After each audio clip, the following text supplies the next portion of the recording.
Երբորերգինս եղեցի անուն քո, եղեց սարքայություն քո, եղեցին գամ քո, որպես երգինս եւ երկրի սած մենանաբազով դուր մեզ այսօր եւ թող մեզ սպարտից մեր որպես եւ մեկ թողունք մերոց սպարտաբանած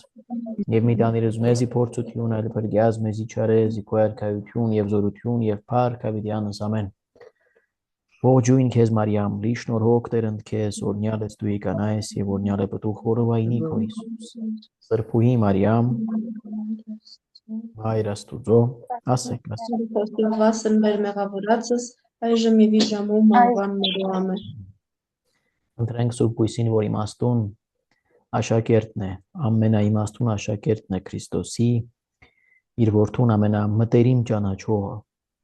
որպեսզի մեզ համար շնորհ տա այս մեր դասընթացներից առավելագույն պտուղ քաղելու եւ հոգեվոր ներքին մի խաղաղություն, հոգեվոր մի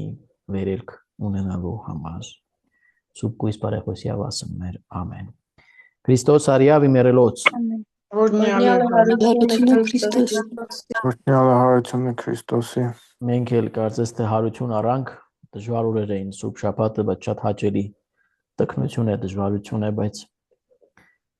Փառք Աստուծո, որ Աստված զորացնում է ուժ տալիս է կարողացանք միասին նաև մեր համայնքներում դուք էլ վստահ եմ լավ աղոթական արդյունավետ օրեր ունեցաք մասնակցեցիք խավարման գիշերարարողությանը ավագուրփաթ ջրագալույց այո ոչ բոլորին ոտնալվային եմ մասնակցել Կիրակի օրվա պատարագին մեկ էլ երևի շաբաթ օրը Մեկն եք բաց թողել էլի միայն ուրբաթ որովհետև նման չէ մեկ էլ խավարման գիշերն եք բաց թողել հա խավարման գիշերը չարչարանքներն է հենց դա է որ մեզ իջեցնում է Քրիստոսի հետ մինչև գերեզման քիչ դժվար է ծանր է բայց լավ կլինի որ 6 ավետարաններ ենք կարդում այդ ընթացքում Քրիստոսի չարչարանքների մասին պատմող այսքան ավետարանական հատված այս ընթացքում հարազատի հուղակավորություն էր Երևանից ես նոր մի քիչ առաջ եմ մտել տուն շատ լավ է որ միացրել եք Շատ լավ Ես միացնեմ մեր Շևանի Մենք հասել ենք հենց Քրիստոսի չարչարանքներին Նվարկյան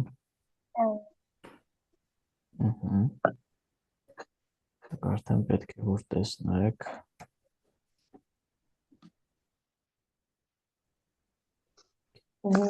Երևում Հիմա երևում է, ճիշտ է Այո Տեսնեմ ամբողջական էկրանով բացա որ ահա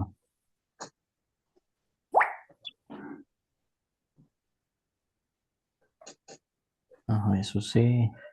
չարչարանքները Ահա Ուրեմն չարչարանքները ընդհանրապես մենք ընդունված է որ Սուրբ շաբաթը որտեղից է սկսում եկեք մի հատ թեթև ամփոփում անենք երբ է սկսում Սուրբ շաբաթը ավագ շաբաթ չէ երկուշաբթի օրվանից մինչև ամբողջ շաբաթը Ռամբանորեն այո որ իմաստով ինչ Ծաղկազարդից հետո Աղկազարդից որտեղ Ծաղկազարդով մտնում է Երուսաղեմ Կիրակի օրվանից ընդհանրապես Կիրակին Մեր աշխատանքային գիտակցության մեջ երկու շաբթին է շաբաթվա առաջին օրը, բայց շաբաթվա առաջին օրը Կիրակին է, միաշաբաթ, այո, եւ Հիսուս ուրեմն Ծաղկազարդը տոնում ենք, մտավ Երուսաղեմ, մտավ մի անգամից տաճարի մաքրությունը կատարեց։ Քարոզներ եւ հետո մենք տեսնում ենք արդեն 5 շաբթի օր, ավակ 5 շաբթի երեկոյան Այո, զատկական ընթրիքի խորհրդավոր ընթրիք կամ վերջին ընթրիք է կոչվում, դա նույն զատկական ընթրիքն է, այսինքն հրեաների զատիկը, որ իրենք հիշում էին իրենց առաջին ելքը, իրենց զատիկը Եգիպտոսից, իրենց դուրս գալը փարավոնի գերությունից, հրեական Փեսախը։ Այս պատմությունը ես պատմել եմ ձեզ, բայց լավ կլինի, որ կարդաք հիմա ավելի ազատ եք միգուցե, չգիտեմ, այսօր ես խնդրել էի, բայց Արդյոք կարդացել եք ելքի 12-րդ գլուխը Աստվածաշնչի։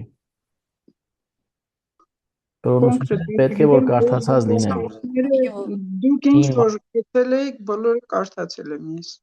Ծննդոց գրքից հետո է ելքը 5 տակարանից ելք 12-րդ գլուխ։ Նշեք ձեր մոտ, եթե չեք կարդացել, խնդրեմ անպայման կարդացեք։ Ահա։ Հին կրոնուսույցները, հին մասնակիցները կարդացել են հին կտակարանի ելքի գիրքը ամբողջությամբ։ Ձեզ տվել ենք 3 տարի առաջ որ կարդաք։ Ձայն չկա, ձայն բարբարո հանապատին։ Իհարկե կարդացել ենք։ Ես էլ կարդացել եմ, այո։ Ժամանակ է, չէ, բասեք, շատ լավ։ Դե մի հատ էլ նայեք 12-րդ գլուխը։ Կարդացել, ասենք ժամանակի սղության պատճառով շատ բաներ լսում եմ, էլի։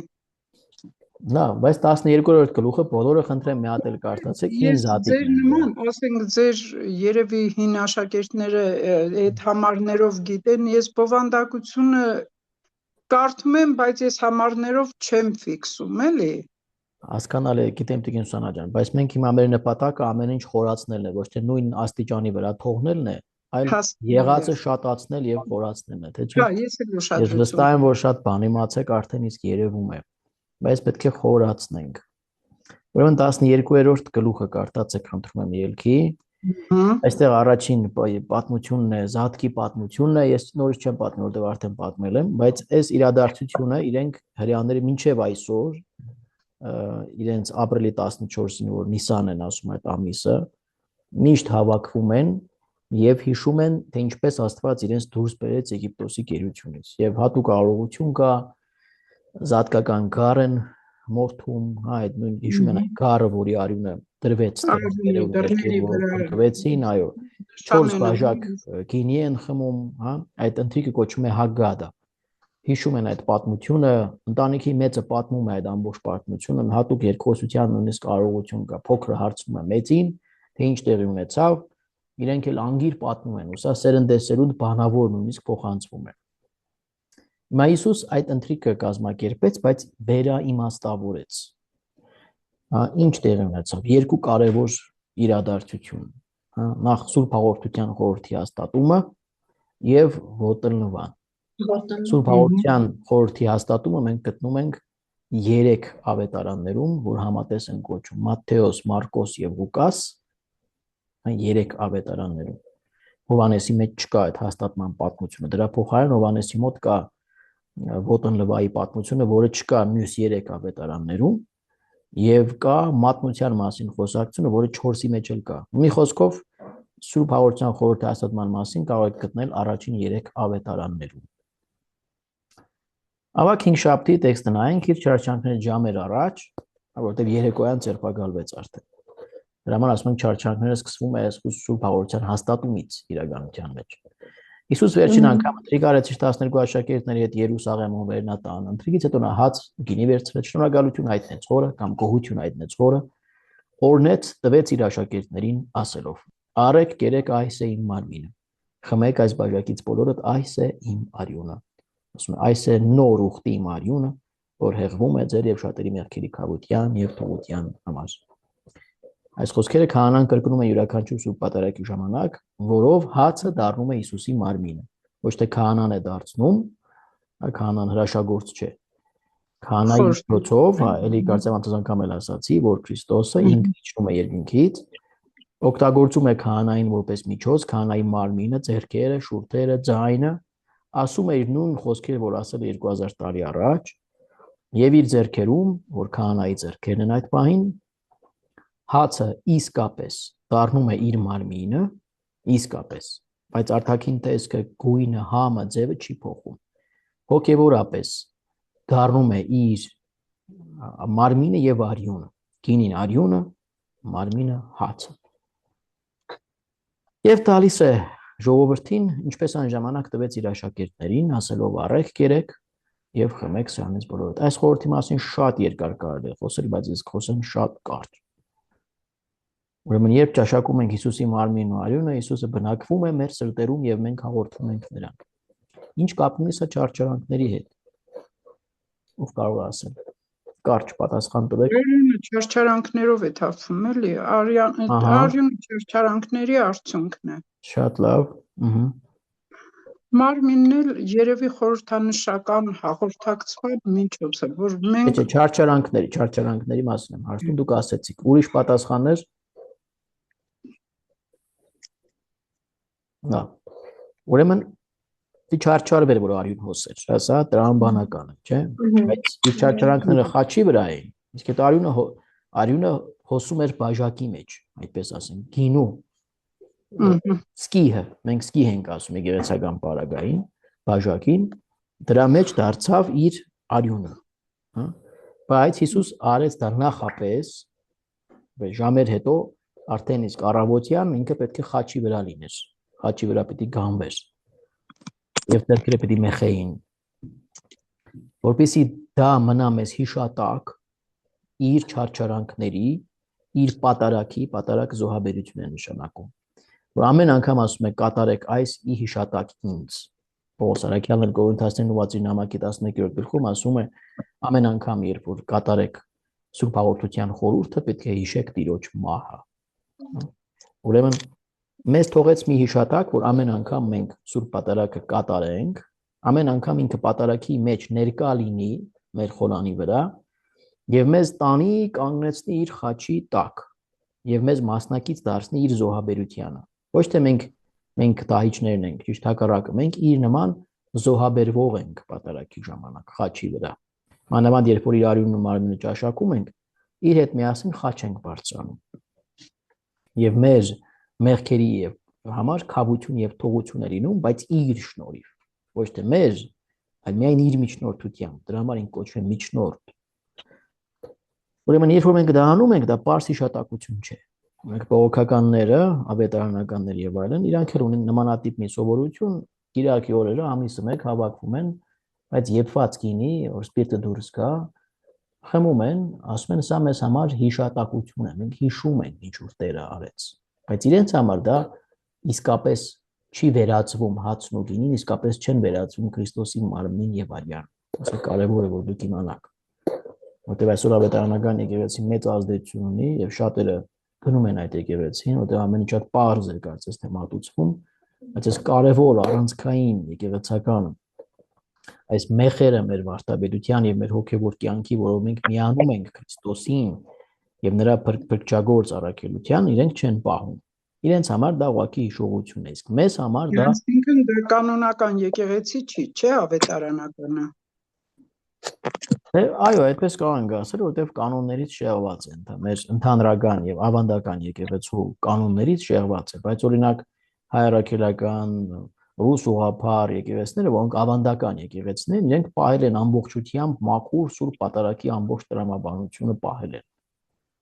Մենք ավանդական եկեղեցիներս պահել ենք։ Բայց մեր խնդիրն էլ այն է, որ իրար հետ չենք հաղորդվում։ Այսինքն առաքելական կաթողիկե ժողովուրդը իրար հետ միասին հաղորդվում է, բայց հոգեվորականներս չենք հաղորդում, որովհետև եպիսկոպոսների մեջ դեռևս կա անհամաձայնություն այս հարցում։ Դա շատ վատ է։ Դա շատ վատ է, Աստված սեր է եւ հիմա վատը գիտենք, սա ուրիշ հարց է։ Դուք ձեր առաքելությունը աղոթել, որ եւ ամեն ինչ անել, որ այդ պատմական մեծ բացը վերքը շտկվի։ Եվ դրա մեղավորները միայն մի կողմը չեն։ Մի խոսքով, դրա մասին հետո կխոսենք այդ պատմական սխալները։ Դա պատմական ժառանգություն է։ Մենք այս բան չենք կարող։ Ժառանգություն, հա։ Անհաշտությունն է պատմական ժառանգություն։ Դե իհարկե, պատմությունից եկել խո նոր չէ այդ բաժանում։ Մինչև 1950-ականները նույնիսկ երկու եկեղեցիները իրար համարեն աղանդավորներ։ Առաքելական կաթողիկե ուղղափառը մինչև այսօր համարում է աղանդավոր ուղղափառ եկեղեցին կաթողիկե եկեղեցում։ Թեև աստվածաբանությամբ շատ ավելի մոտ է ուղղափառը կաթողիկեին, քան առաքելականը կաթողիկեին։ Կազուս է դա։ Լավ, այս մարդկային շովինիզմի եսասիրությունը սահմաններ չունի։ Եկեք մենք վերադառնանք մեր թեմային, հա, դա նոր հարց է։ Դրանից հավատացյալը պարզ մարդը միշտ դժում է։ Մարդը Ես ձեզ հետ համամիտ եմ, բայց այդ հոգեվորականները դուրս են գալիս պարզ մարդկանցից մեկ, այդ հոգեվորականներն ուղղորդվում են նաև պարզ մարդկանց շահերով երկուս, Եվ պարզ մարդիկ առաջին հերթին կոչված են մտածելու սեփական սրբության մասին, որը կարող է տանել նաև եկեղեցու միության։ Եկեք մենք մտածենք մեր սխալների մասին, ամեն մեկս ինձանից սկսած։ Եկեք առաջ անցնենք, հա, դա հետո քննարկենք։ Ուրեմն ասեցինք, որ Հիսուս հաստատեց այս սուրբ հաղորդության խորհուրդը, որպեսզի մենք նախ աշակերտները պատրաստվեն մտովի իր զոհաբերությանը, ասում է սա իմ մարմինն է, որ բաշխվում է ձեր եւ շատերի մեղքերի քավության եւ թողության համար, մարմինը այդպես հացի նման պիտի բաշխվի, բեկվի եւ բաշխվի, դա հաջորդ օրը պիտի տեղ ունենար, բայց իրենք դեռ դա չէին կարող ընդունել, հասկանալ, բայց թողեց մի բան, որ անշուշտ չէր կարող անել իր խաչելությունից հետո եւ ինքը հարմար գտավ անել առաջ։ Եվ մենք դա անում ենք ամեն օր, ամեն ժամ աշխարհին ինչ որ մի անկյունում սուրբ պատարագ է մատուցվում։ Ամեն օր, ոչ թե միայն կիրակի օրը։ Եվ քահանան մանավանդ կոչված է, եթե սիրում է Տիրոջը, կոչված է ամեն օր միանալու իր Տիրոջ հետ սուրբ պատարագ մատուցելով, մանավանդ կաթողիկ եկեղեցում դա օրենքի նման մի բան է։ Մենք ամեն օր մատուցում ենք պատարագ։ Ոչ ցայնավոր, այսինքն ոչ երկով, բայց ամեն օր մատուցում ենք եւ արևմուտքում նաեւ կա սովորություն, որտեղ որ եկեղեցիներում ամենօրյա պատարագներ կան, նաեւ հավատացյալները առավոտ ժամը 7-ին, երեկոյան ժամը 7-ին աշխատանքից առաջ հետո մասնակցում են սուրբ պատարագին։ Դա ուրեմն երկու կարևոր, ասենք 3, լավ, այդպես առանձնացնենք, 3 կարևոր իմաստ ունի սուրբ պատարագը։ Ուրեմն սա վերջին ընթրիքի աղոթքներով հարստացած տարբերակն է, այսպես ասենք, որ տարբեր մշակույթների մեջ տարբեր աղոթքների եւ ծեսերի տեսք են ընդունել, հայկական ծես, բյուզանդական ծես, լատինական ծես, առաքելականը, որ մենք էլ մեր հայ պատարագը առաքելական կաթողիկին նույն ծեսով ենք անում, բայց վերցված է թարգմանված է բյուզանդական բանից պատարագամատույցից եւ աղոթքի ձևից կանոնից։ Ուղղափառը եւս բյուզանդական հիմք ունի, ու լատինացեսը զուտ լատին է, այսինքն արևմտյան հայրերի աղոթքներով ստեղծված, բայց այս հաստատության խոսքերը երկու մաս կա, որ բոլոր եկեղեցիների պատարագներում նույն իմաստն ունեն, երկու մաս, առաջինը սուրբ հաղորդության այս հաստատման խոսքերն են, առեք, կերեք եւ խմեք, դա բոլոր պատարագներում կա սկզբից քահանայի մեղքերի խոստովանության աղոթքը, սաղմոսները կան գրեթե նույնությամբ, եւ երկրորդ մի մաս կա, որ Սուրբ Հոգու կանչ է կոչվում։ Քահանան կանչում է Սուրբ Հոգուն աղոթքով, որպեսզի սրբագործի գինին եւ հացը դարձնի Քրիստոսի մարմին եւ արյան, ինչպես որ Սուրբ Հոգու հովանավորությամբ եւ զորությամբ տեղի ունեցավ Քրիստոսի Աստծո որդու մարմնավորումը Մարիամի արգանդում, այդպես էլ սեղանի վրա Սուրբ Հոգու զորությամբ տեղի ունենում հաց եւ գինու վերածումը հոգեվորապես Քրիստոսի մարմնին եւ արյանը։ Նաեւ դե հիշեք, որ մեր հայ եկեղեցիների մանավանդ խորաններում Աստվածամայրն է միշտ պատկերված, իմ ասածից հետ զուգահեռ կարող եք տանել Աստծո որդու մարտեղությունը Մարիամի արգանդում եւ պատարագի ժամանակ Սուրբ Հոգու միջնորդությամբ Աստծո որդու իջնելը հացի եւ գինու մեջ։ Եվ մինչ այլոց յուրաքանչյուր կտորը եւ կաթիլը Սուրբ հաղորդության իրենց մեջ ամբողջությամբ պարունակում են Քրիստոսի աստվածությամբ եւ մարդկությամբ, ամբողջությամբ։ Չի նշանակում, որ մի կտորը իր ձեռքն է օրինակ։ Կտորի մեջ էլ ամբողջությամբ Քրիստոսն է։ Քրիստոսը անբաժանելի է իր Սուրբ հաղորդության մեջ եւ մեզ բոլորիս իմի է հավաքում, որ մենք հաղորդվում ենք, այս միությունը հենց Սուրբ հաղորդությամբ է կայանում։ Եկեղեցու բաժանված լինելու ամբողջ վիրավորանքը Քրիստոսի հանդեպ հենց դա է, որ իր մարմինը բաժան է եղած, ոնց որ ձեռքը չի հաղորդվում մյուս ձեռքի հետ, կամ գլուխը Քրիստոսն է, անշուշտ մարմնի մասերը իրար հետ միություն չունեն, ամեն եկեղեցին իրար անդամների մեջ է միանում։ Այս ժողովրդի մեջ շատ ուրախալի է, որ այդպես չէ, մենք խտրականություն չենք դնում ամեն դեպքում մենք։ Լավ, ուրեմն Սուրբ հաղորդությունը հաստատեց պատրաստելու համար աշակերտների գիտակցությունը իր չարչարանքներին եւ մեզ թողնելու համար հնարավորություն, որ մենք վերապրենք իր չարչարանքները։ Ուրեմն պատարագի ժամանակ ոչ թե Քրիստոսը նորից է չարչարվում, ինչպես բողոքականները չեն հասկանում եւ ասում, կամ ոչ թե կրկնվում է իր զոհաբերությունը, այլ կարևոր է շատ բառերը հիշեցումը հիշատակը շատ սառն բան է, որովհետև պարզ հիշողություն չէ, այլ Քրիստոս վերապրելը դա ասեցինք, բայց մի ուրիշ բան էլ կա, վերապրելուց բացի հիշողության մեջ էլ կարող ես վերապրել իրականության մեջ։ Մի ուրիշ բան էլ կա, ուրեմն Հիսուսը նորից ներկա է դարձնում ինքն իրեն եւ իր զոհաբերությունը Սուրբ Սեղանի վրա, նորից այդ նույն զոհաբերությունը, որ 2000 տարի ջնջվում է, խաչը նորից կանգնում է Սուրբ Սեղանի վրա։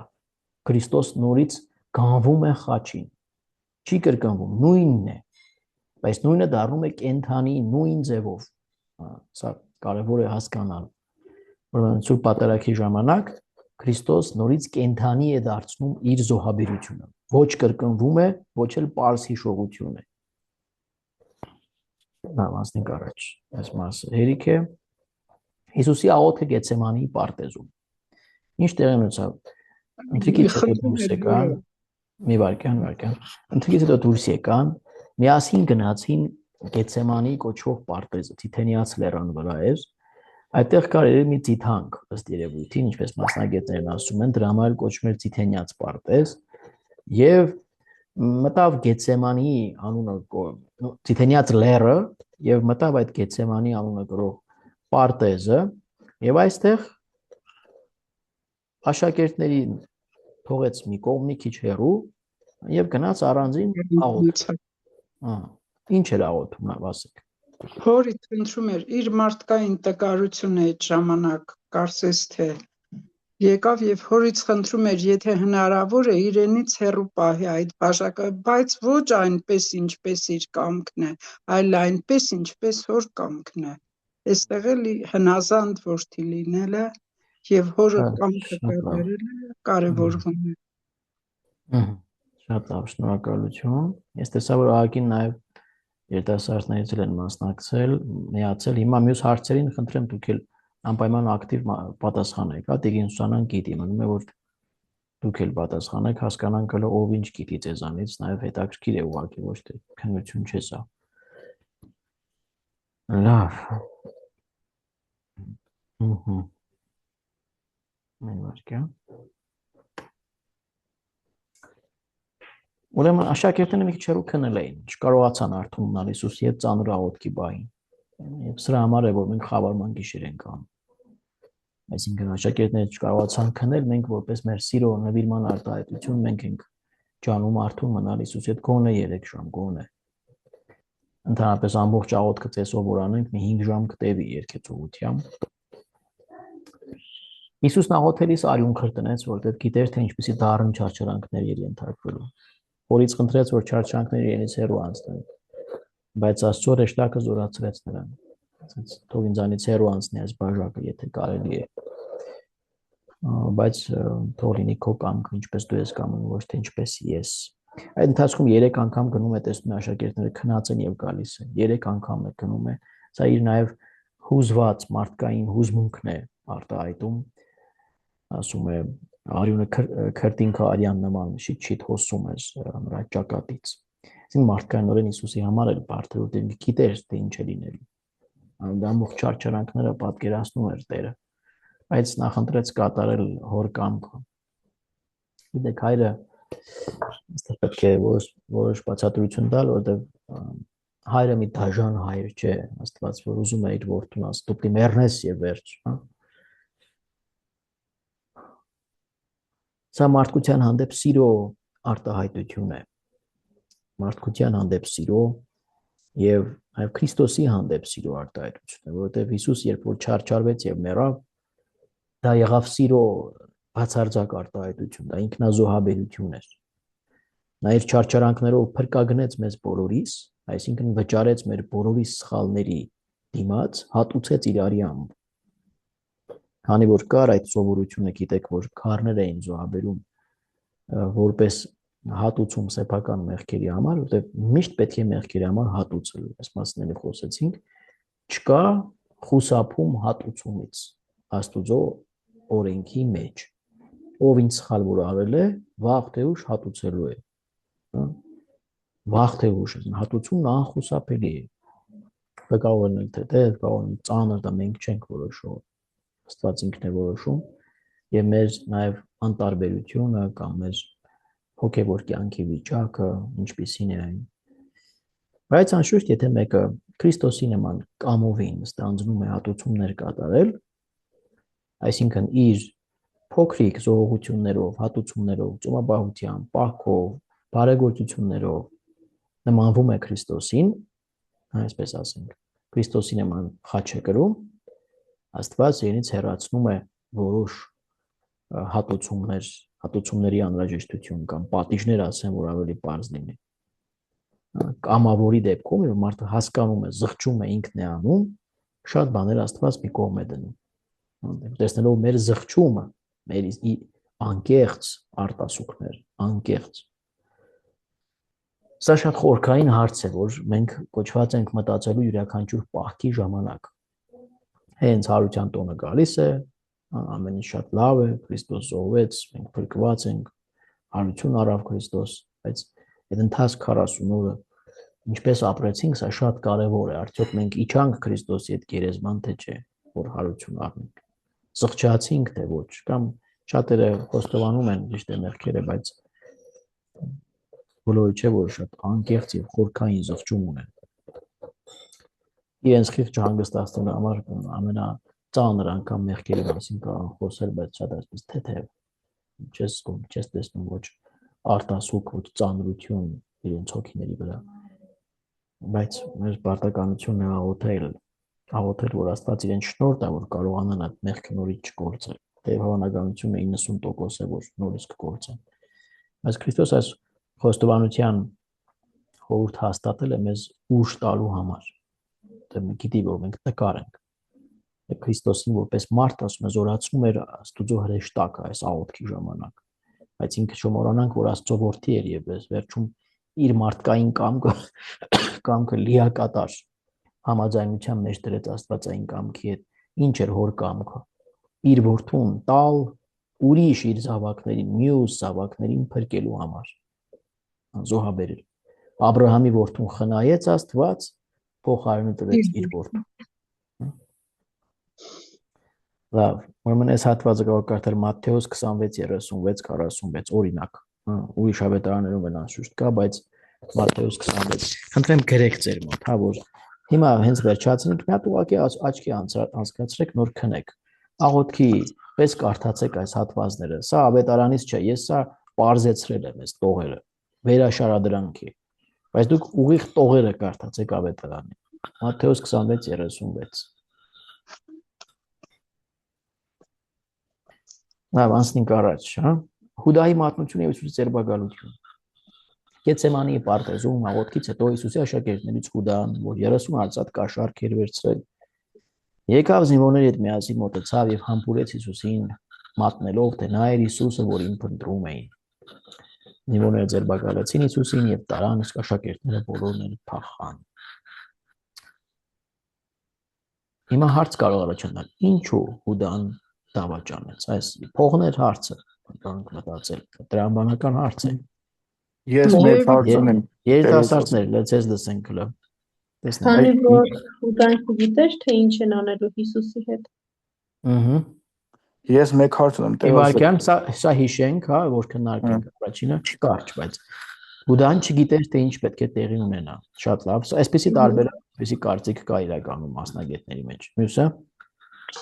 Իսկ Քրիստոսը ինքը գիտեր, որ Հուդան իրեն մատնելու է։ Անշուշտ։ Բայց ինքը ներեց, չէ, Հուդային։ Ոչ միայն ներեց, այլ նաև մատնությունից առաջ ոտքերը լվաց եւ նաև իր մարմինը տվեց ճաշակելու Սուրբ հաղորդության ժամանակ։ Այսինքն Հուդան այս ամենը չհասկացավ, դրա համար ինքը կախվեց ու մահացավ, հա, Տերոս հետ։ Այո, դա կա, անշուշտ։ Դա չհասկացավ, այսինքն ուզում ես ասես չգնահատեց, հա։ Նու հա, որ գնաց ու հետո կախվեց, իսկ Պետրոսը որ ուրացավ իր 3 անգամ ուրացավ, բայց հետո քարոզեց։ Ես այդ մոմենտը չեմ հասկանում, էլի, թե ինչու Պետրոսը կարողացավ, իսկ Հուդան չկարողացավ, էլի։ Ուրիշ կարծիքներ կան։ Երևի Հուդան այն կամքի ուժը չուներ, ինչը ուներ հենց Պետրոսը։ Կարծում ես մարդկային կամքն է պատճառը։ Նշվում է, որ Հուդայի մեջ Սատանան մտավ, դրա համար էլ մատնեց։ Ձեր հարցը չիմացա Տեր Ասում Հովսեփ։ կարծում ես մարդկային կամքն էր պատճառը, որ Պետրոսը դարձի եկավ եւ Հուդան ոչ։ Բայց Հուդայի եւ Հենց Պետրոսի մարդկային սուպեր չի կարելի քաշել, որովհետեւ Հուդան դավաճան էր, իսկ Պետրոսը ուրացավ։ Ինչ տարբերություն։ Պետրոսը տարբերությունն այն է, որ Պետրոսի արածը վախի ազդեցություն էր, իսկ Հուդան մտադրված արեց։ Հա, բայց արարքի էությունը դրանից չի փոխում։ Այո, մի քիչ ծանր է, անշուշտ շատ ավելի ծանր է Հուդային, որովհետև ի սկզբանե պլանավորված էր, բայց հիմա եթե մտածենք, թե Հուդան չգիտեր, որ կարող է այդպես ծանր հետևանքներ ունենալ, սա բացառված չէ, մասնագետները այս տարբերակը քննարկում են, որ Հուդան հնարավոր է, որ չգիտեր ինչ է դա։ Մտածում էր, որ կարող է ինքը լեզու գտնել փարիսեցիների հետ, այսպես նաև կաշառք ստացավ դրա դիմաց։ Ինչու հետո զղջաց տեսնելով մահը։ Ինչի կարա փողը հետ շպրտեց իրենց։ Քանի որ տեսավ թե ինչ են անում Հիսուսի հետ եւ ինքը չէր պատկերացնում, որ այդ կերպ կպարվեն Հիսուսի հետ։ Հենց սա է հարցը։ Դրա համար էլ մասնագետները այդպես են մտածում, որ քանի որ ինքը զղջաց, շատ դառն ձևով, այսինքն խորքային ձևով զղջաց։ Հա, ու չկարողացավ այլևս ապրել։ Նշանակում է ինքը չէր պատկերացնում այդ ամբողջ ծանրությունը։ Ուղղակի չէր պատկերացնում, թե ինչպեսի ատելություն կարող է լցվել իր վարդապետի վրա։ Եվ դեռ ինքը գնաց ու համբուրեց, այս էլ, այսինքն մենք նայում ենք միշտ այսպես սև աչքերով Հուդային, այո, շատ ծանր է իր արածը, բայց չմոռանանք, որ Հիսուսը նույն վերջին ընթրիքի ժամանակ աշակերտներին ասաց, ձեզանից մեկը ինձ մատնելու է։ Պատահական չէր այս հարցը, որովհետև բոլորը սկսեցին Հիսուսին ասել, թե միթե ես եմ Տեր, բոլորը, յուրաքանչյուրը, եւ վախեցան։ Հիսուս ուզեց, որ յուրաքանչյուրը մտածեն, որ իրենք կարող են դա անել, որովհետև նաեւ փախան, չէ՞ միայն Հովհաննեսն էլ փախավ ծերբակալության ժամանակ, բայց խաչի տակ կար։ Բոլորը վախեցան ու փախան։ Մենք Հուդային ենք մենակ սևացնում, բայց եկեք նայենք ինչ տեղի ունեցավ մյուսների հետ։ Հրեաների թագավոր էր տեսնում Տեր Հիսուսին։ Եվ մտածել, որ այդ իր դավաճանությունը կհրահրի ավելի կարագացնի, որպեսզի Տեր Հիսուսը հայտարարի իրեն որպես իրենց պատկերացմամբ Մեսիա, իսկ այդ տեղի չունեցավ։ Ճիշտ է, այսինքն այդպեսի կարծիք էլ կա, որ ինքը անշուշտ մտածում էր եւ ուներ նախ Իսկարիոտ բառը հուշում է մասնագետներին, որ ինքը միգուցե եւ պատկանում էր մի խմբավորման, ովքեր մտածում էին զենքի ուժով հետ վերադարձնել Դավթի թագավորությունը, ազատվել ռոմական լծից եւ հիմա Հուդայի մեջ տեսնում էր այդ մեսիային։ Միջալոց ամբողջ հրեա ժողովուրդն էր սպասում այդպիսի մեսիայի։ Եվ մանավանդ Էշով, որ մտավ ավանակի վրա նստած, այսպես Սողոմոնն էր ժամանակին մտել Երուսաղեմ։ Մտածում են, որ ինքը իսկապես մի թագավոր է, որ պետք է զենքի ուժով ազատի իրենց։ Այո, այս վարկածները կան, անշուշտ։ Հիմա եկեք համեմատենք կարճ Պետրոսին եւ Հուդային։ Ինչու Պետրոսը զղջաց, այսինքն Պետրոսը դարձավ դեպի Քրիստոս, այսպես ասեմ, որտեղ երկուսն էլ զղջացին։ Իսկ Հուդան ոչ։ Հուդան նախորդ գիտեր իր անելիքը։ Իսկ Պետրոսը չէր էլ պատկերացնում, որ ինքը կարող է մենակ թողնել ուսուցչին։ Դա կարծես թե մարդկային թուլությունն արեց, ոչ թե Պետրոսի կամքը կամ տրամաբանությունը։ Տեր Հովսեփ, ես նույն կարծիքից կմնամ, այստեղ հիմնականում հենց կամքն է։ Եթե հիշեք, Երևանում մեր խմբի հետ աշխատելուց մենք խոսանք, որ համեմատություն էին կերել Պետրոսին ու Հուդային ու հենց քանի որ երկուսն այսինքն Պետրոսը ուրացել էր Հիսուսին, իսկ Հուդան մատնել էր, երկուսն երես էին թեքել Հիսուսից, բայց Պետրոսը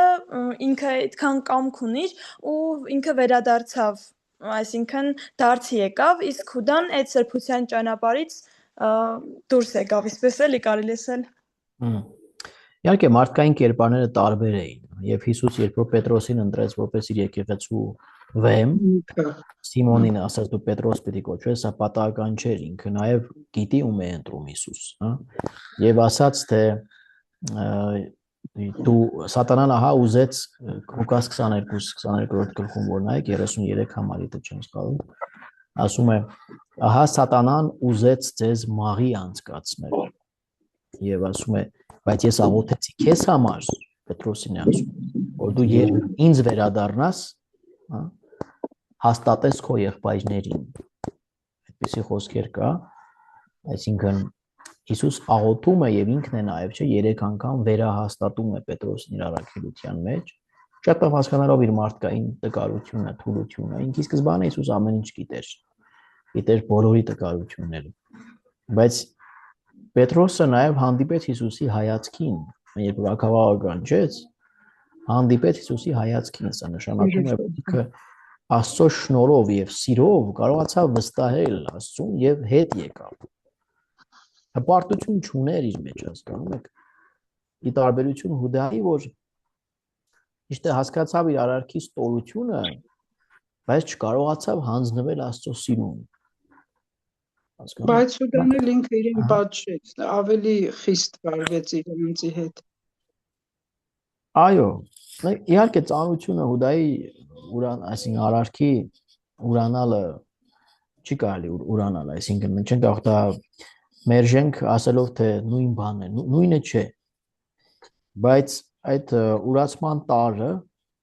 այսինքն Հիսուսից հրաժարվելու տարը սա յուրաքանչյուր մարդ արարածի հատուկ է որտեղ ամեն անգամ երբ որ մարդը մեղք է գործում པարզ բան եմ ասում որ մարդը մեղք է գործում կամ օրինակ ամաչում է հանրության մեջ խոսել իր հավատքի մասին սա փոքրիկ ուրացում է փոքրիկ ուրացում է նույն Պետրոսը այսինքն խարույկի մոտ Հիսուսին ուրանալով առանձին ինքն իր համար վստահ էր որ Հիսուսի հետ իր մտերմությունը իր կարծիք չէր փոխվել բայց ուրիշների մոտ ամաչում էր խոսել վախեցավ մի մեծ տարբերություն էլ կա Հուդան շահ ստացավ նա փող ստացավ դրա դիմաց բայց տարավ հետ շփոթեցել է բայց շատ էլ վճարեց կյանքով վճարեց չէ ինքնակամ ինքը իր դեմ իր կյանքի դեմ ելավ ինքը իր կյանքին վերջ տվեց կախվեց դա քիչ բան չի բայց շատ բան չի դա մեծ զղջումն է չէ իր մեծ զղջումն է մեծ մեղքի համար այդ կախվելը կրկնակի հանձնագործություն է դու ինքնասպանությունը գիտեմ որ չէր կարելի Աստծո տված կյանքի դեմ բռնանալ էդ էլ գիտեմ Մարիային էլ ասենք այո Մարիա բաներ ասում Չէ ուղղակի այսօր ինքնոր самоубийство это не что-то похвальное он не смог сам себя простить и не смог довериться любви и милосердию Бога а Петр смог и потом Иуда искал его продать а и Петр не искал его продать он это сделал рефлекторно потому что здесь и сейчас испугался Хорошо Մյուս երիտասարդներն էլ խնդրում եմ մյուս հարցերին ավելի այսպես ակտիվ, հա, մասնակցեք։ Լավ, Պետրոսը ուրանում է Հիսուսին, արդեն մենք այս մասին խոսեցինք անշուշտ, եկեք սա անցնենք, Հիսուսը գանակոծում է, բուն չարչարանքների սկիզբը։ Պիղատոս հրաման տվեց ծեծել Հիսուսին գանակոծելով, իսկ նրա փոխարեն ազատ արձակեց Բարաբա անունով մի հանցագործի, որպեսզի գոհացնի հրեաներին, որ պահանջում էին խաչը հանել Հիսուսին։ Ծածկի տոնի արդիվ իբրև թե մեծ լավություն էին անում ռոմացիները հրեաներին, ինչ որ մի հանցագործի ամնիստիա էին, այդ մեկի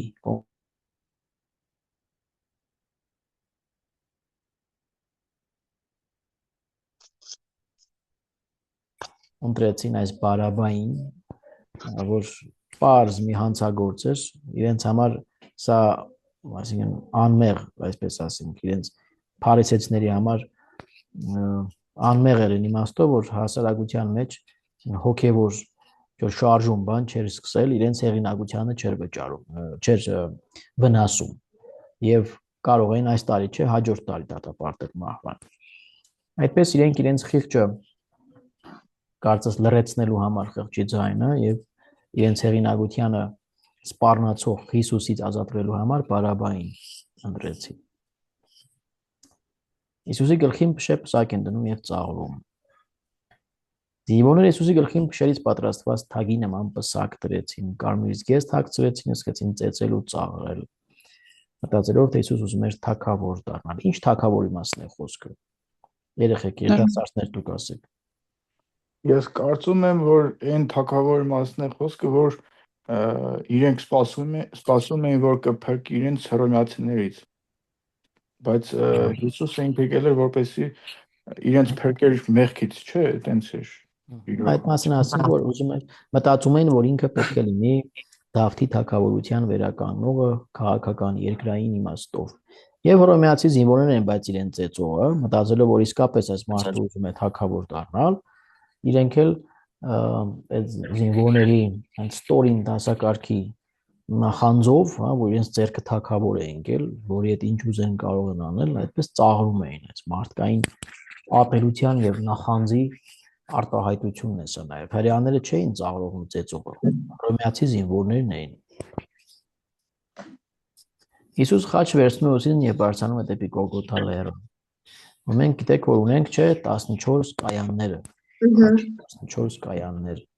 որ կաթողիկի ավանդություն է, որ Երուսաղեմից է ծագել, Երուսաղեմում կայաններ են կառուցվել։ Կայան, այսինքն այն կետերը, հանգրվանները, որտեղ որ տեղի ունեցել Քրիստոսի հետ ինչ-որ մի բան։ Դրանց մի մաս ավետարանում կա, վկայված է, բայց մեծ մասը չկա, ավանդություն է դա։ Բայց շատ գեղեցիկ սրբազան մի ավանդություն, ինչպես օրինակ հանդիպում է իր մորը Հիսուս, հանդիպում է Վերոնիկային, դա ավետարաններում չկա։ Սիմոն Կյուրենացու դրվագը կա ավետարանում, բայց մյուսները նաև այդ անկումները երկու անգամ, երրորդ անգամ, հա, 3 անկումներ այդպես մանրամաս ավետարաններում չեն գտնում այդ պատմությունը, բայց բացել է այս հանգրվանների պատմությունը եկեղեցին, ու մենք կարողանանք Քրիստոսի հետ միասին Գողգոթա բարձրանալ, վերապրենք իր բոլոր չարչարանքները մեր մեղքերի մասին մտածելով։ Սա շատ կարևոր աղոթք է, որ համայնքներում շատ սիրված է այդ պատճառով։ Հիսուսն ընկնում է խաչի ծանրության տակ, ահա, սա կայաններից մեկն է, անշուշտ, շատ ծանր է խաչը, մեղքերի ծանր, մենք ասում ենք, որ մեր մեղքերի ծանրությունից է, որ ինքը ընկավ Հիսուսը։ Սիմոն Կյուրենացին օգնում է Հիսուսին, այս մասին խոսեցի, հանդից դաշտից մեկը գալիս էր Սիմոն Կյուրենացյանով, որի որդիները իդեպ Ալեքսանդրոս եւ Ռուփոս անունով, որ ավետարանում չկա, իրանց անունները, ավանդությունը պահել եկեղեցական հայրերը պահել անունները, Ալեքսանդրոս եւ Ռուփոս, որ դարձան հետո քրիստոնյաներ, Քրիստոսի հետևորդներ, հիշելով նաեւ իրենց հոր արածը, օգնությունը, որ Քրիստոսին օգնեց խաչը բարձրացնել Գողգոթա։ Վերոնիկան էր Թաշկինակով սրբում է երեսը Հիսուսի, Վերոնիկան, այսպես ասացի, ավանդական մի կերպար է։ Վերոնիկա Վերա Իկոն անունը երկու մասից է բաղկացած, ճշմարիտ պատկեր կամ սրբապատկեր, միգուցե քանի որ իր թաշկինակի վրա տպվեց Հիսուսի դեմքը, երբ որ ինքը սրբեց այն, կարող դրա համար էլ անունը այդպես Վերոնիկա դրեցին, այսինքն չգիտենք իրականում այս կինը ով էր պատմականորեն, հա, բայց ավանդությունը այսպես այս գեղեցիկ պատմությունը պահել է, որ այնքան հաճելի է մեզ համար ամեն անգամ ընթերցել ու մտածել այս կնոջ համարձակության մասին։ Հիսուսին մեխում են խաչապայտի վրա։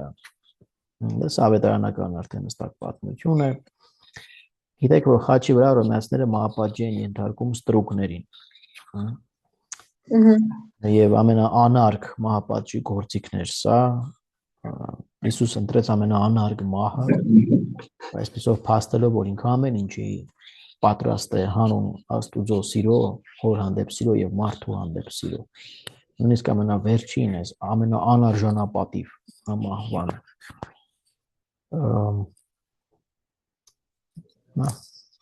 Հիսուսն իրոք մեռավ խաչի վրա, ինչ կարծիք եք, երիտասարդներ։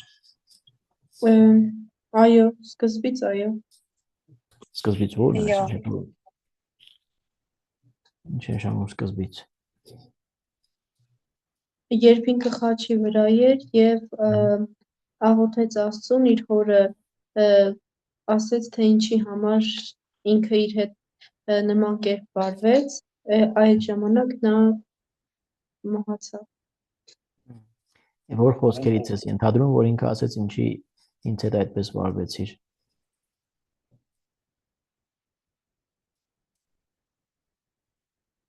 թե ինչու Տեր ինձ հետ այսպես վարվեցիր եւ ինչու մոռացար ինձ։ Ինչու լքեցիր ինձ։ Էլի լամա սաբակտանի արամերեն, որ նշանակում է Աստված իմ ինչու լքեցիր ինձ, որ 21-րդ Սաղմոսն է, Սաղմոսի խոսքերն է։ Սրանք շատ կարևոր խոսքեր են, բայց ոչ թե ինչու այդպես վարվեց, այո, այդ կարելի է այդպես մեկնաբանել, բայց ոչ թե ինքը դեմ դուրս եկավ հորը, այլ իր այդ խոսքի մեջ, որ Սաղմոսի խոսք է, եւ Դավթի աղոթքն է, եւ մի ամբողջ Իսրայելի ժողովրդի աղոթքն է, ովքեր որ իրենց մեղքերի պատճառով լքվեցին հոր կողմից, եւ ամբողջ մեղավոր մարդկության հուսահատ ճիճն է, որ մեղքի պատճառով հեռացել են Աստծուց,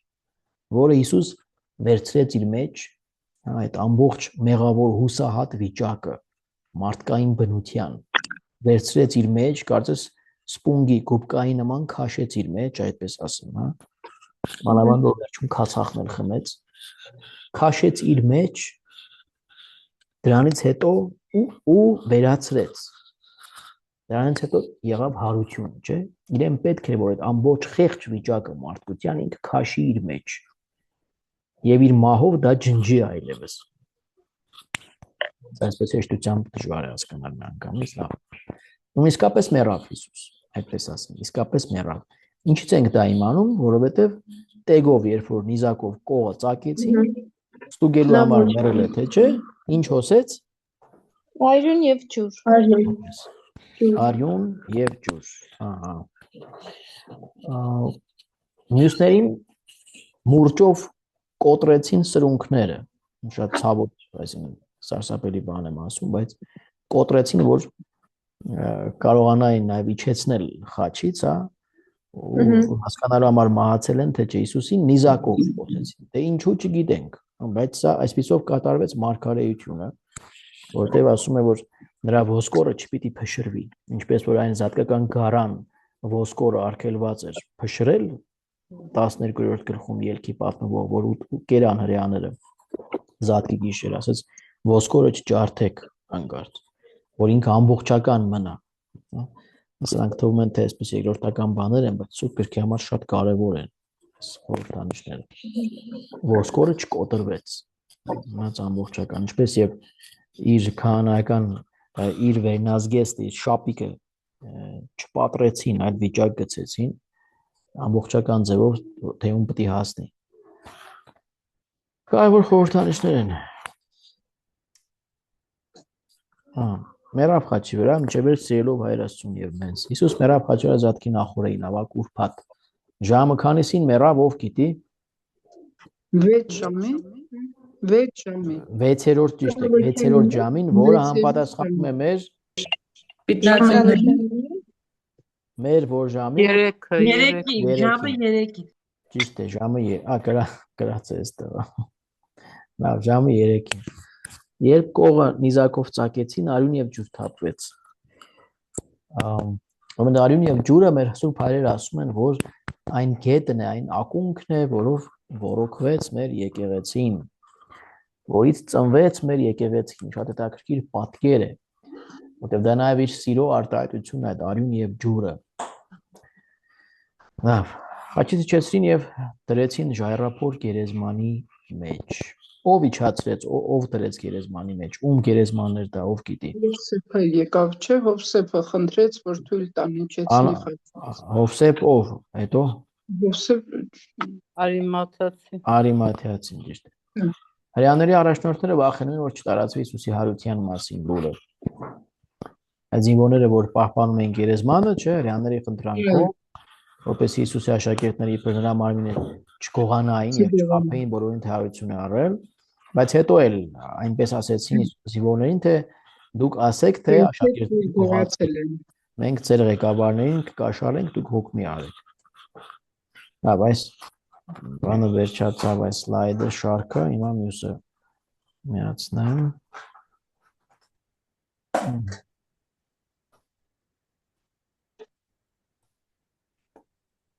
Մի վայրկյան։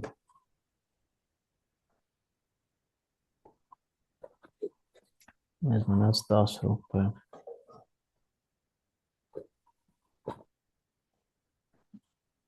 Քրիստինե եւ Անայի դուք լսում եք մեզ Ղազանչից։ Այո, այստեղ եմ տեղով։ Այո, եմ լսում։ Շատ ուրախ եմ։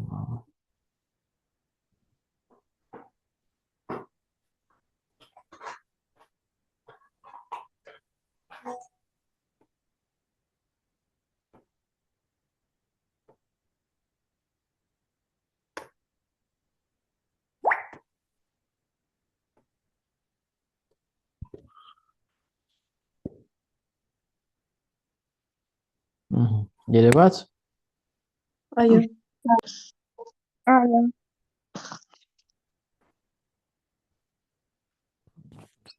Մեծացնեմ նորից, հա։ Ահա։ Հավատամքի 5-րդ փաստը Քրիստոսի հարությունը կանք։ 3-րդ ավուր հարուցյալ 3-րդ օրը, այսինքն հարություն առնելով, ելյալի երկինս նովին մարմնով, այսինքն նույն մարմնով երկինք ելնելով նստեց հոր աչքով։ Ահա։ Ինչու ենք տոնում Սուրբ Զատիկը, սա պարզ է որ Քրիստոս հարություն առավ, չէ՞։ Այո։ Ահա։ Հարությունն է մեռելներից։ Հիսուսին աշակերտած կանայք Կիրակի առավոտյան գնացին գերեզման, տեսան որ մարմին չկա։ Երկու աշակերտներ երևացին նրանց եւ ասացին թե Հիսուս մեռելներից հարությունն է առավ, ասան գիտեք։ Ինչ է նշանակում հարություն, այս հարցին նախ երիտասարդներ կենթանանալ, նորից վերակենդանանալ։ Երիտասարդներ դուք էլ ասեք, խնդրեմ։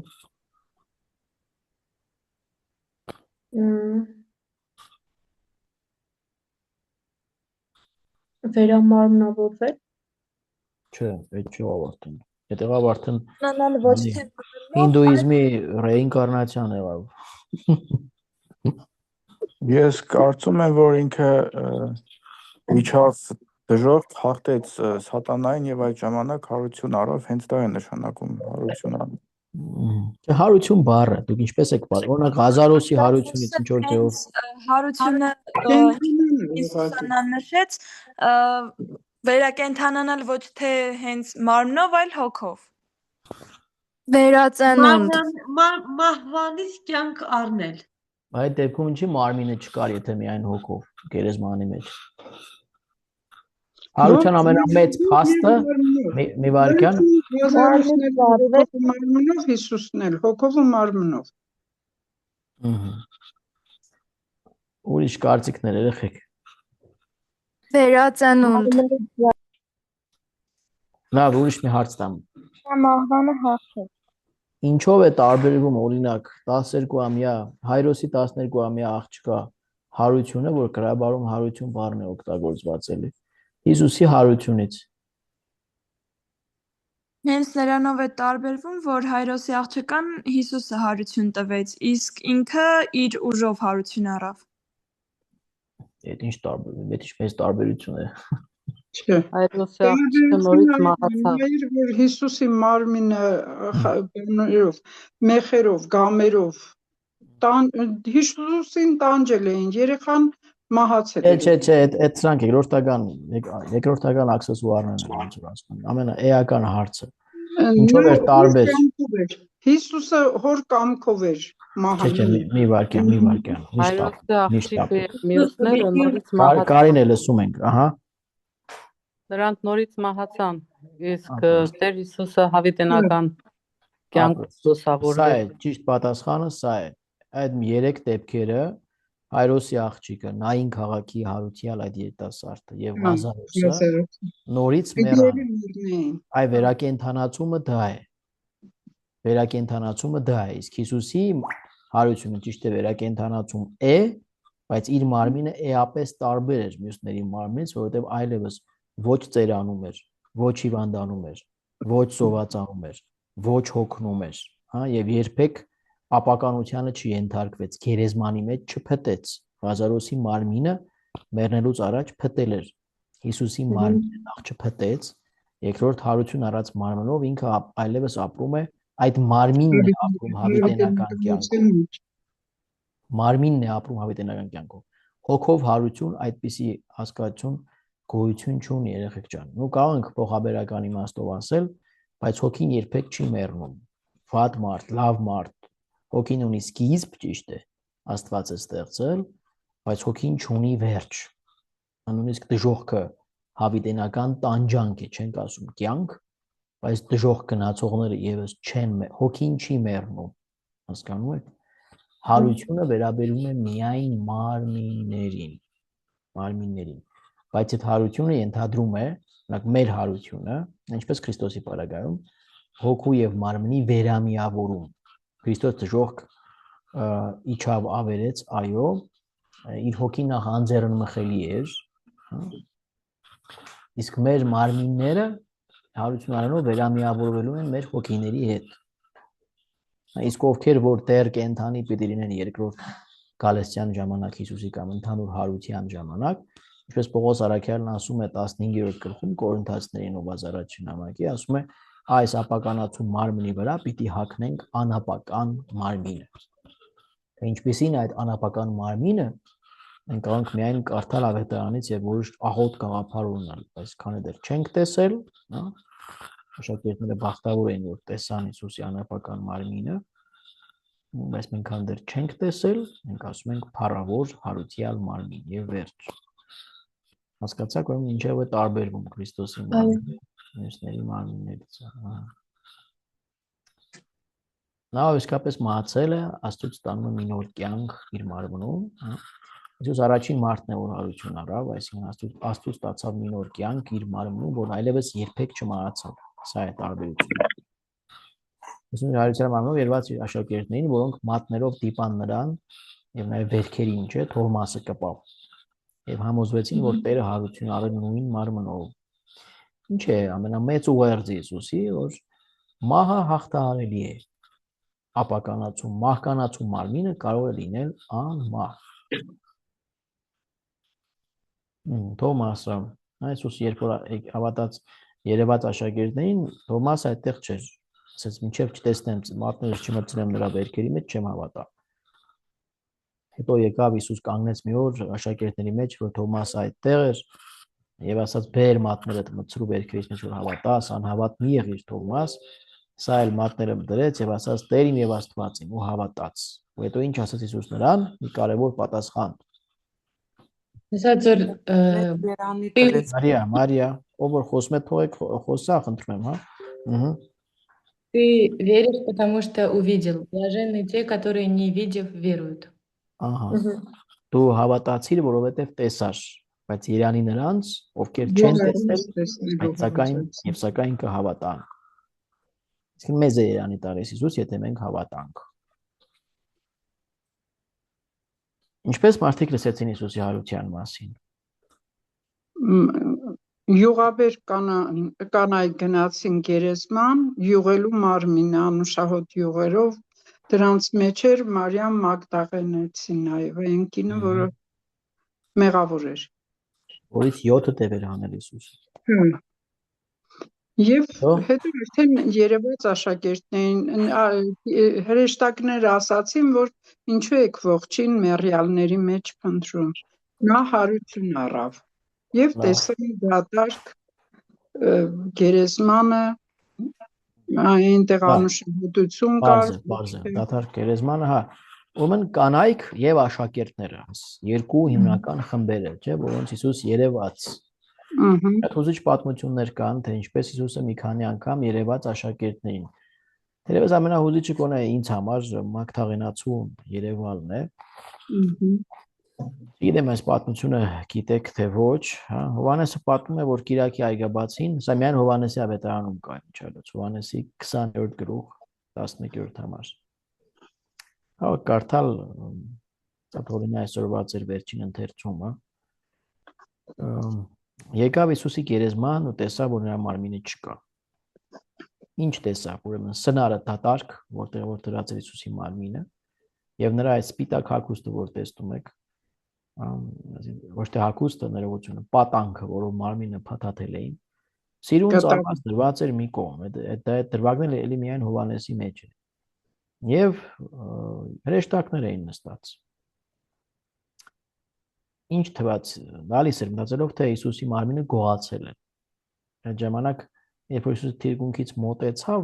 Մարիամը Գիտես թե մտածես թե պարտիսպանն է, ասաց Տեր, եթե գիտես թե ուր են դրել իմ տիրոջ մարմինը, ասա որ վերցնեմ։ Շատ ուզիչ է, ինչու, որտեղ էս կնոջ կյանքն էր փրկել Հիսուս։ 7 դևեր հանել նրանից։ Եվ ըստավանդության նաև գուցե Մարիամը հենց այն շնացող կինն էր, որն ուզում էին քարկոծել եւ Հիսուսը փրկեց, թեև հաստատ չէ սա։ Եվ գուցե այն կինն էր, որ իր մազերով լվաց Հիսուսի ոտքեր եւ մազերով սրբեց։ Բայց որ հաստատ այն կինն է, որից 7 դևեր հանել, սա փաստ է։ Այս կինը իր ամբողջ կյանքի իմաստը վերագտավ Հիսուսին հետևելով, ու հիմա Հիսուս այդ իմաստը չկար այլևս, պատկերացրեք, թե ինչպեսի անհուսության մեջ էր այս կինը, եւ ահա Հիսուսը հետևից գալիս է, շատ ջերմ նույն իր բարի շեշտադրությամբ ասում է Մարիամ անունն է տալիս։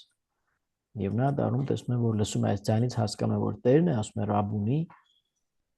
այսպես տեսնում է իր տիրոջ։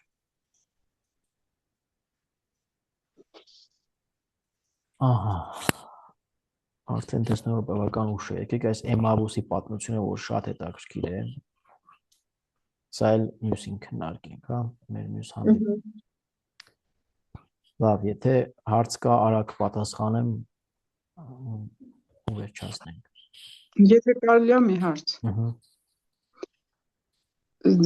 Աստվածաշունչը բոլորս հայտնի է, որ Սուրբ Գիրք է, որ անվիճելի անքննարկելի։ Այս ամենը մի կողմ։ Այստեղ ավելի շատ փաստերն են, թե այլաբանությունները։ Աստվածաշնչում նկատի ունեք ընդհանրապես։ Աստվածաշնչում, հա։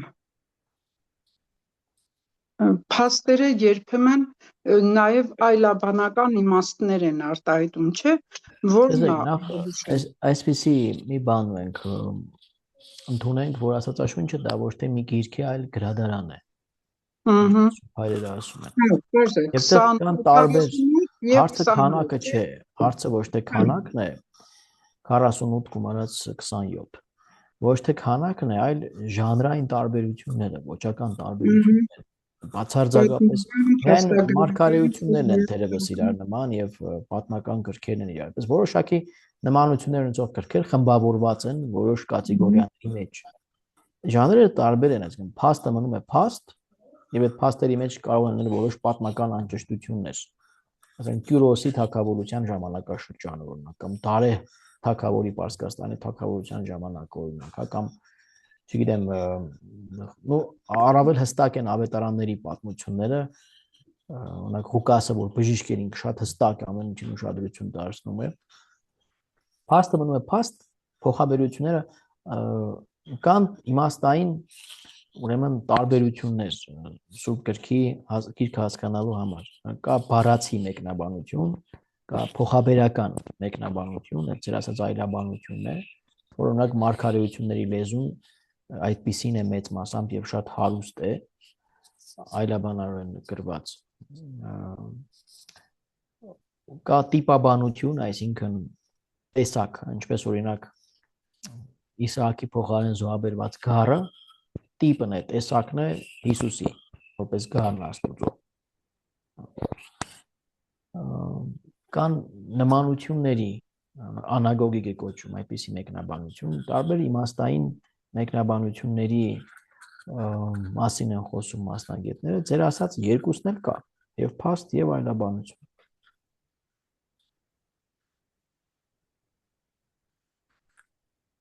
Բայց կարևորն այն է, որ ամբողջ Սուրբ Գրքի միջով կարմիր թելի նման անցնում է մի բան, Աստված խոսում է մեզ հետ։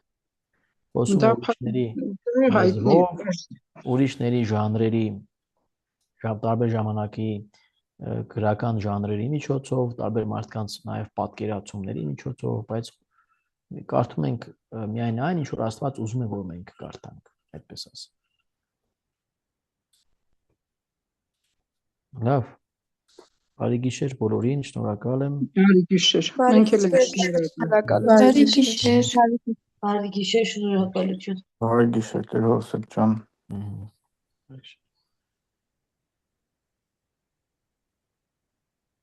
Բարի գիշեր։